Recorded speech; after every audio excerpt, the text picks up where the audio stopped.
Okay, so again, let me just start with what I know. I know that the initial speed is 2 meters per second and that the final speed has to be 0. I'm going to always just write down F net equals ma, and I'll leave it there for now. I'm going to solve for the x components, but this time, instead of using this equation, because we're not solving for force push, we're just solving for friction force. And for this equation, I need the normal force, I believe. Okay, but I do know we're not solving for F push, so I'm not going to be using F push sine of theta. I'm just going to be using force normal and force gravity. So, and that is not my x component, that is my y components. So that's going to be force normal minus mg equals 0, and it's 0 because there's no acceleration in the y direction since it's on a horizontal plane. And to try to get force normal equals mg. So now that I have my force normal, I can substitute this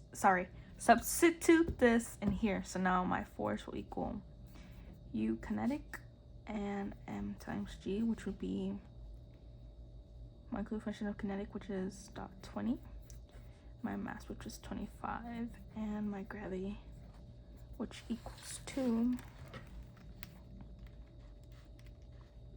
.20 times 25 times 921, 49.05.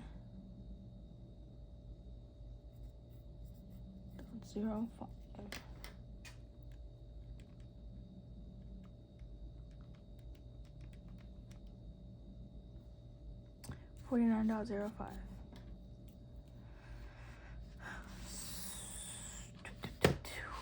Okay, so we have that.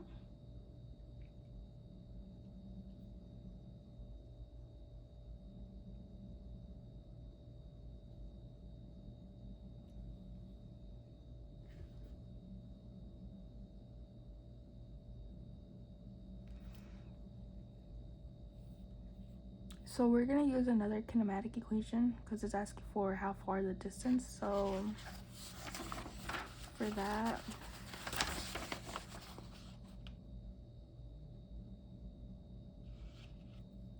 I'm going to use this one right here.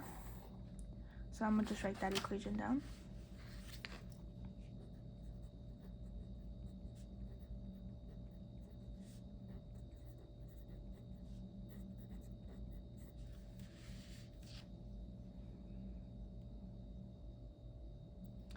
And I see we need acceleration. So I'm gonna change this equation up a little bit to get my acceleration. So it's gonna be F net divided by mass equals acceleration. So we know that my F net is this. So 49 by the mass, which is 25 kilograms, equals my A, which is 49.05, 1.962. Meters per second squared equals A. That's my acceleration. So now I have my acceleration, so I could plug things in. So again, my final velocity is 0. My initial velocity is 2 and then squared, plus 2 times my acceleration, which would be 1.962 meters per second squared, and we have our delta x. Now 2 to the second power is 4, and then I'm going to multiply this out really quickly.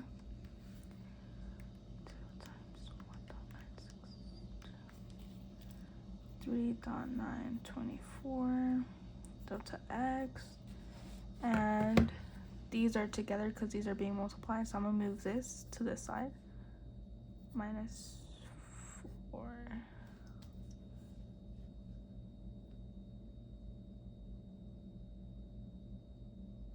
Actually,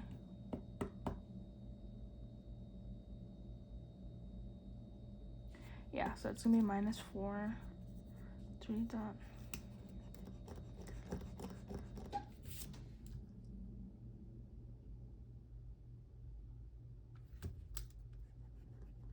Give me 1 second.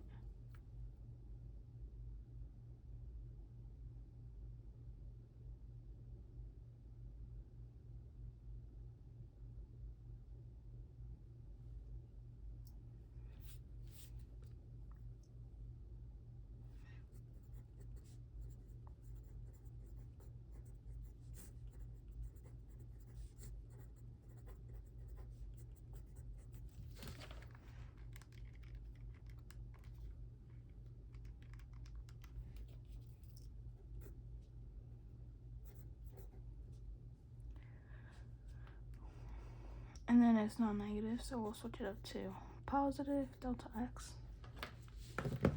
And again, so the reason I couldn't do this is because for one, I didn't really know where to start and I forgot about the frictional force. And also I was trying to like do this problem and I was trying to focus more on what I thought I knew more compared to what I didn't. After taking some time to read this, I saw that my initial speed was 2 meters per second and my final speed had to be 0. And then from there, I just wrote down Fnet equals ma, just in case I needed it. And I did my y components. The reason I did my y components is because we're doing friction force. So this time, instead of using F per sine of theta, I used Fg and Fn. So for my y component, this is what I got. I moved my mg to the other side, so my normal force is equal to mg. And because I know for friction force, I could calculate it by using the coefficient of kinetic times force normal. And now we have an equation for force normal, so I plugged this in here. And now I got my numbers. 0.2, my mass is 25, and my gravity is 9.81, and that gives me a total of 49.05 newtons for my force. From there, I looked for an equation I might need, since I know I had to go back to my kinematics equations, because it's asking for how far a distance would the box slide before coming to rest. And I looked around, and this is what made more sense to me to use. So here I saw that I had another missing variable, so I solved for my acceleration. So from what I wrote initially, Fnet equals ma. I switched it up. Fnet divided by mass equals a. We found my force, so plugged it up here. My mass is 25, and I get this as my acceleration. So now I'm ready to plug things in and solve this equation. So my final velocity should be 0. My initial is 2 to the power of 2, and then plus 2, plug my acceleration in, and delta x. And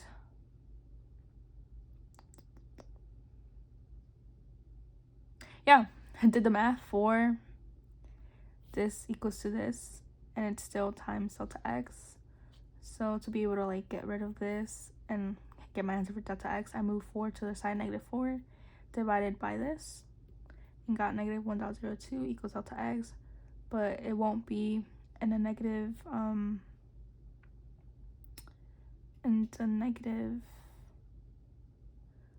direction, so I switch it back to positive. So this was my final answer.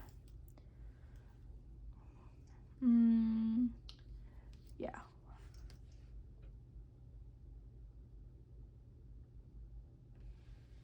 And I'm forgetting my units. Distance, sorry. This is my final answer. And yes, that was everything for me. Thank you for watching my video, and I'm so sorry for all the stutters and, you know, the pauses and stuff, but thank you.